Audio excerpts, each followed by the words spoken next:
ओम शांति। 12 जुलाई 2023। मीठे प्यारे बाबा के आज के मधुर महावाक्य। आज की मुरली के कुछ मुख्य पॉइंट्स। आज बाबा हमें समझाते कि हम बच्चों को दूरादेशी बन तीनों लोकों और तीनों कालों को जान बुद्धि से रेस करनी है। श्रीमत का उल्लंघन कर डिससर्विस नहीं करनी है। बाप के साथ बिल्कुल सच्चा बनकर रहना है। झूठ बोलने की आदत को मिटाना है। लौकिक संबंधों में रहते हद के संबंध को न देख आत्मा को देखना है। आत्मा देखने से या तो खुशी होगी या रहम आएगा। जब ये स्मृति में रहेगा कि मैं ज्ञानवान आत्मा हूं, तो किसी भी परवश अज्ञानी या अनजान आत्मा को अपनी शुभ भावना से बदल सकेंगे। बाबा कहते, अपने श्रेष्ठ कर्म से विश्व पिता का नाम बाला करना ही विश्व कल्याणकारी बनना है। तो चलिए सुनते हैं आज की बाबा की मीठी प्यारी मुरली। ओम शांति।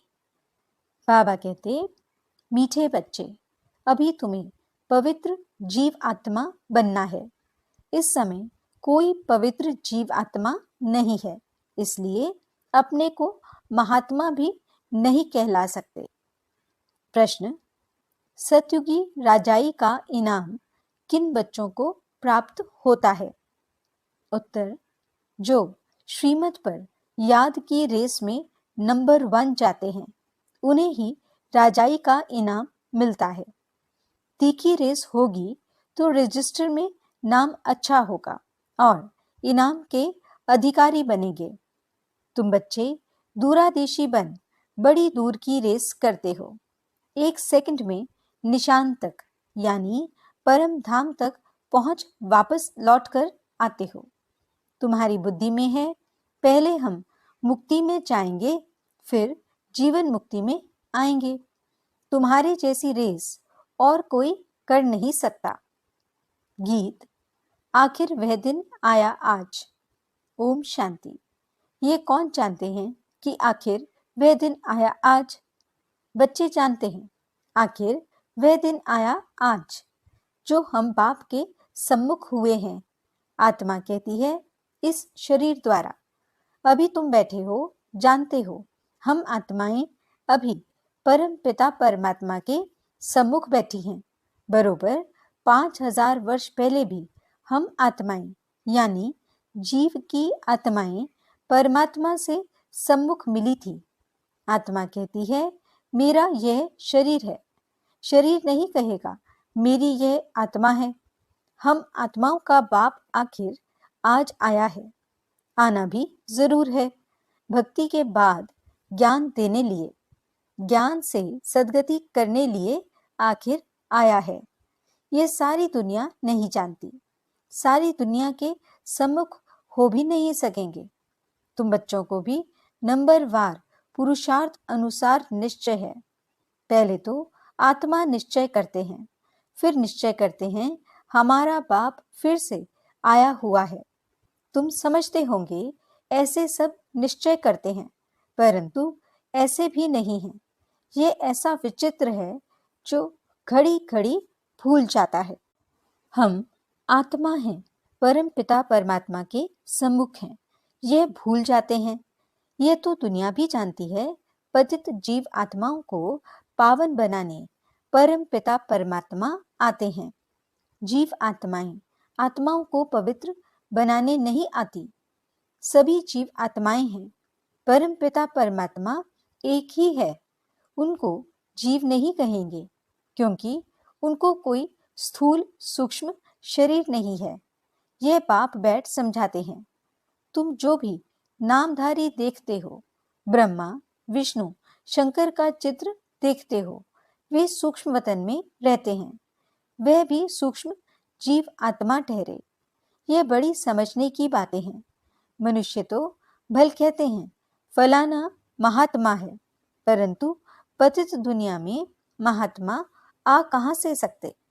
यहाँ कोई सुप्रीम पावन हो न सके। हाँ, वह सुप्रीम बाप पावन बनाकर गए हैं। सत्युग आदि में देवी देवता थे, यह तो जरूर समझेंगे कि पवित्र आत्माएं थी। अभी पतित जीव आत्माएं हैं, पावन जीव आत्माएं भी थी। बरोबर सत्युग आदि से सृष्टि पर पवित्र जीव आत्माएं थी, उन्हों को महान आत्मा कहेंगे।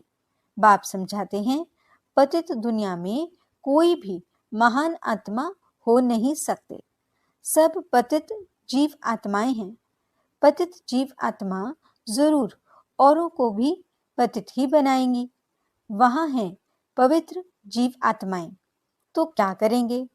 ऐसे नहीं कि पवित्र जीव आत्मा बनाएंगे, नहीं, वहां बनाने की बात नहीं रहती। इस समय सभी पवित्र जीव आत्माएं बनती हैं।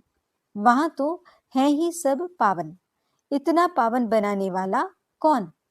बाप बैठ समझाते हैं, तुम जब देवी देवता थे तो पावन थे, यहाँ आकर पतित बने हो। यह है ही पाप जीव आत्माओं की दुनिया। अक्षर बिल्कुल क्लियर समझाना है। पाप जीव आत्मा, क्योंकि आत्मा भी पतित है, शरीर भी पतित है। वहां फिर महात्मा अक्षर नहीं देते, वहां तो हैं ही सब पवित्र, कहते ही देवी देवता हैं। सर्वगुण संपन्न, 16 कला संपूर्ण, अहिंसा परमो धर्म जीव आत्माएं हैं। संपूर्ण निर्विकारी माना, संपूर्ण पवित्र।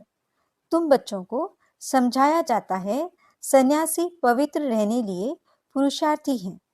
अच्छे अच्छे सन्यासी पवित्र रहते हैं, जिनको महात्मा कहा जाता है। पवित्र रहने लिए अलग रहते हैं, परंतु वे तो हैं निवृत्ति मार्ग वाले। उनको भक्ति मार्ग में महात्मा कहेंगे, ज्ञान मार्ग में नहीं। ज्ञान और भक्ति दोनों अलग अलग गाए जाते हैं। आधा कल्प सत्युग त्रेता में ज्ञान की प्रालब्ध है, यहाँ फिर भक्ति की प्रालब्ध कहेंगे। यह है भक्ति मार्ग। पहले भक्ति भी अव्यभिचारी होती है, फिर अंत में तमो प्रधान व्यभिचारी भक्ति होती है। अभी व्यभिचारी भक्ति का अंत होना है, तब बाप आए हैं। बाप एक ही बार आकर ज्ञान से आधा कल्प के लिए तुम्हारी प्रालब्ध बनाते हैं। तुम नंबर 1 पुरुषार्थ करते हो। कोई तो राजा रानी बनते हैं, कोई फिर प्रजा व दास दासी बन जाते हैं, क्योंकि राजधानी स्थापन हो रही है। तुम अब दूरादेशी बुद्धि बनते हो। दूरादेशी बुद्धि को त्रिकालदर्शी कहा जाता है। जिन्हें तीनों लोकों, तीनों कालों का ज्ञान है, उन्हें त्रिकालदर्शी कहा जाता है। तुम अब तीनों लोकों को जानते हो। मूल वतन, सूक्ष्म वतन और स्थूल वतन, 3 लोक हुए ना। तुम अब दूरादेशी बन गए हो। तुम्हारी बुद्धि आदि से अंत तक जाती है, नंबरवार पुरुषार्थ अनुसार। कोई कमजोर होते हैं जो रेस में पीछे रह जाते हैं। यह तो बहुत बड़ी दूरादेशी रेस है। आत्माओं की रेस कभी सुनी नहीं होगी। तुम आत्माएं जानती हो, हम स्टूडेंट हैं, हमारी ये रेस है। फलाने निशान तक पहुंचकर फिर लौटना है। तुम आत्माओं की यह बड़ी दूर की रेस है। बुद्धि जानती है, हम वास्तव में वहां के रहने वाले हैं। 1 सेकंड में हम वहां पहुंच जाएंगे, जीवन मुक्त बन जाएंगे। हम असुल परम धाम के निवासी हैं। यथार्थ रीति बुद्धि जानती है, हम परम धाम जाएंगे फिर आएंगे। जैसे रेस में निशान तक पहुंचकर फिर लौटते हैं, हम भी बाबा के पास जाएंगे फिर वापस आएंगे। अब आत्माएं रेस सीख रही हैं। तुम सबको कहते हो मन मना भव। बुद्धि का योग अपने बाप और परम धाम से रखो, जहां तुम अशरीरी रहते हो। यह सिर्फ तुम्हारी बुद्धि में ही यथार्थ रीति है। तीनों कालों, तीनों लोकों की नॉलेज तुम्हारी बुद्धि में है। 84 जन्मों का ज्ञान और कोई में हो नहीं सकता। तुम जानते हो, हमको इस छीछी दुनिया से, छी शरीर से मुक्त होकर जाना है। हम जा रहे हैं। बाप रोज यह रेस सिखलाते हैं। तुम्हारी रेस अविनाशी है। बाप को जितना जास्ती याद करेंगे उतना तुम्हारा रजिस्टर में नाम अच्छा रहेगा। कहेंगे इनकी बुद्धि की यात्रा बहुत तीखी है। याद से ही विकर्म विनाश होंगे। याद नहीं करते हैं तो विकर्म विनाश न होने के कारण पिछाड़ी में रह जाते हैं। प्रजा व दास दासी बनना यह कोई प्राइज नहीं है। नर से नारायण, नारी से लक्ष्मी बनना, इसको इनाम कहा जाता है।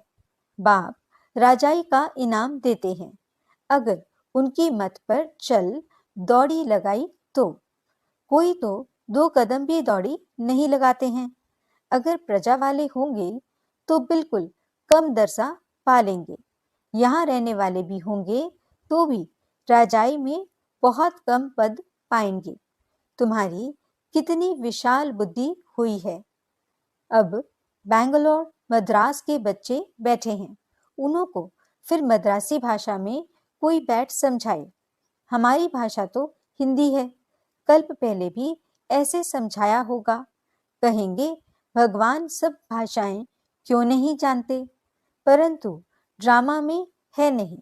ड्रामा में होता तो मैं सब भाषाओं में भाषण करता। समझो भिन्न भिन्न भाषाओं वाले बैठे हों तो क्या हम सब भाषाओं में बैठ बोलूंगा क्या? यह तो हो नहीं सकता। 1-2 को भी कहाँ तक सुनाएंगे? घमसान हो जाए। तो समझाना चाहिए बाबा ने कल्प पहले जिस भाषा में समझाया था उसी भाषा में ही समझाते हैं। इसलिए हिंदी का जोर है। अंग्रेजी भी जरूरी है क्योंकि इन्हों का कनेक्शन अंग्रेजों से जास्ती है। रशिया, अमेरिका आदि की भाषा अपनी अपनी है। हैं एक ही धर्म वाले क्रिश्चियन, परंतु भाषाएं बहुत हैं। यहाँ भी हैं सब भारतवासी आदि सनातन देवी देवता धर्म वाले, परंतु अपने धर्म को भूल गए हैं। भाषाएं कितनी हो गई हैं, सब मिक्सचर है। जिसकी जो भाषा है उसमें फिर उनको सुनाना है। इसमें भी बड़ा होशियार चाहिए जो समझकर और समझाएं। साथ ही ऐसा साथ लाना चाहिए जो एक्यूरेट समझा सके। यह है सबसे बड़ा चैतन्य तीर्थ। वे सब हैं जड़ तीर्थ। साधु संत महात्मा सब वहां जाते हैं, बहुत दूर दूर जाते हैं। जो भारत को पावन बनाकर गए हैं उन्हों के मंदिर में जाते हैं। यह भी समझने की बातें हैं ना। बाप कहते हैं झाड़ की टाल, टालियां, पत्ते, उसका विस्तार कितना समझाएं। तुम तो समझ गए हो। ये छोटे छोटे टाल टालियां हैं। टाली में भी कितने पत्ते होंगे। अथाह मठ पंथ है। तुम्हारा थुर तो कितना बड़ा होना चाहिए। कितने पत्ते होने चाहिए। आदि सनातन देवी देवता धर्म सतयुग से लेकर चला आया है तो हिंदू कितने होंगे। परंतु हिंदू भी नहीं रहे हैं और धर्मों में कन्वर्ट हो गए हैं। यह है कल्प वृक्ष। शुरू में आदि सनातन देवी देवता धर्म वाले थे। हिंदू कहलाने वाले भी वास्तव में हैं आदि सनातन देवी देवता धर्म के, परंतु कन्वर्ट हो गए हैं। बाप कहते हैं मैं आकर फिर उस देवी देवता कहलाने वाले धर्म की स्थापना करता हूँ। जो कन्वर्ट हो गए हैं वही फिर से आकर वर्षा लेंगे। जब देवी देवता कहलाने वाला एक भी नहीं रहता तब ही बाप आते हैं। आकर समझाते हैं। तुम्हारे जड़ यादगार खड़े हैं। क्राइस्ट आते हैं तो उनके धर्म की चर्चा आदि होती नहीं। यहाँ तो अभी भी देवताओं के मंदिर आदि निशानी है। तुम्हारा जब राज्य होगा तो क्राइस्ट आदि का नाम निशान नहीं होगा। यहाँ तो सभी का नाम निशान है। तुम जानते हो क्राइस्ट कब आया, क्रिश्चियन धर्म कैसे स्थापन हुआ। क्राइस्ट अब किस शरीर में होगा? जरूर पतित शरीर में ही होगा। खुद तो पावन था ना, तुम बच्चों की बुद्धि में सारा ज्ञान है, तुमको दूरादेशी बनाया है। हम आत्माएं कहाँ रहती हैं, कहाँ से आती हैं, ये किसको पता नहीं है। रहने के स्थान को परमात्मा मान लिया है। वास्तव में आत्मा झूठी बनने से काया भी झूठी बन जाती है। साधु लोग कह देते झूठी माया झूठी काया, बाकी आत्मा तो निर्लेप है, अपने मतलब की बात कह देते हैं। ऐसे क्यों नहीं कहते झूठी आत्मा की काया। काया को ही काई पर यानी अर्थी पर बिठाते हैं। आत्मा को तो कोई काई अर्थी पर नहीं बिठाते हैं, काई पर काया को बिठाया जाता है। आत्मा ने तो एक काया को छोड़ दूसरी काया में जाकर प्रवेश किया। यह समझ की बात है। कोई भी साधु संत आदि को तुम समझा सकते हो। यहाँ पतित दुनिया में कोई भी महात्मा नहीं है। महान आत्माओं को पावन आत्मा कहा जाता है, तो शरीर भी पावन चाहिए। यह है ही आयरन एजेड। परंतु कन्या जब तक विकार में नहीं गई है तो पूजी जाती है। पवित्रता के लिए ही पुकारते हैं, आकर के हमको पावन पवित्र बनाओ। जबकि पुकारते रहते हैं तो तुम उनको महान आत्मा कैसे मान सकते हो? महात्मा तो कोई है नहीं। यह है विचित्र परम पिता परमात्मा। तुम जानते हो, हम जो पावन जीव आत्माएं देवी देवता थीं, अभी पतित बनी हुई हैं। धर्म भ्रष्ट है। क्रिश्चियन लोग अपने धर्म को जानते हैं, झट कहेंगे हम क्रिश्चियन हैं। तुम ऊंचते ऊंच धर्म वाले अपने धर्म को भूल गए हो। भूल जाने से धर्म भ्रष्ट कर्म भ्रष्ट बन पड़े हो। तुम श्रेष्ठाचारी थे, अब रावण ने भ्रष्टाचारी कर दिया है। ये अर्थ भी तुम समझ सकते हो। तुम बच्चे अभी अपनी भविष्य ऊंच तकदीर बनाने के लिए धारणा कर रहे हो। श्रीमत का उल्लंघन करने से तकदीर को लकीर लग जाती है। यह भी भूल जाते हैं कि श्रीमत देने वाला बाप है। तो आखिर वह दिन आया आज, यह तुम जानते हो। सभी एक्यूरेट नहीं जानते, अंत में जानेंगे जब पूरे समझ जाएंगे। अभी तो घड़ी घड़ी भूल जाते हैं। मुश्किल कोई सच बतलाते हैं, झूठ बोलने में देरी नहीं करते हैं। माया अच्छे अच्छे रुस्तम बच्चों को थप्पड़ लगा देती है। बाप तो सब जानते हैं, बतलाते हैं। तुम भूल करते हो, बड़ी डिससर्विस करते हो। अच्छा, मीठे मीठे सिकिलते बच्चों प्रति माता पिता बाप दादा का याद प्यार और गुड मॉर्निंग। रूहानी बाप की रूहानी बच्चों को नमस्ते। हम रूहानी बच्चों की रूहानी बाप दादा को दिल व जान सिख व प्रेम से नमस्ते नमस्ते नमस्ते जी। गुड मॉर्निंग बाबा, शुक्रिया बाबा। धारणा के लिए मुख्य सार। पहला पॉइंट, दूरादेशी बन तीनों लोकों और तीनों कालों को जान बुद्धि से रेस करनी है। इस छीछी दुनिया छीछी शरीर से मुक्त होना है। दूसरा पॉइंट, झूठ बोलने की आदत को मिटाना है। श्रीमत का उल्लंघन कर डिससर्विस नहीं करनी है। वरदान, लौकिक वृत्ति दृष्टि का परिवर्तन कर अलौकिकता का अनुभव करने वाले ज्ञानी तू आत्मा भव। लौकिक संबंधों में रहते हद के संबंध को न देख, आत्मा को देखो। आत्मा देखने से या तो खुशी होगी या रहम आएगा। यह आत्मा बेचारी परवश है, अज्ञान में है, अनजान है। मैं ज्ञानवान आत्मा हूं, तो उस अनजान आत्मा पर रहम कर अपनी शुभ भावना से बदलकर दिखाऊंगी। अपनी वृत्ति और दृष्टि को बदलना ही अलौकिक जीवन है। जो काम अज्ञानी करते वह आप ज्ञानी तो आत्मा नहीं कर सकते। आपके संग का रंग उन्हें लगना चाहिए। स्लोगन, अपने श्रेष्ठ कर्म से विश्व पिता का नाम बाला करना ही विश्व कल्याणकारी बनना है। अच्छा, ओम शांति।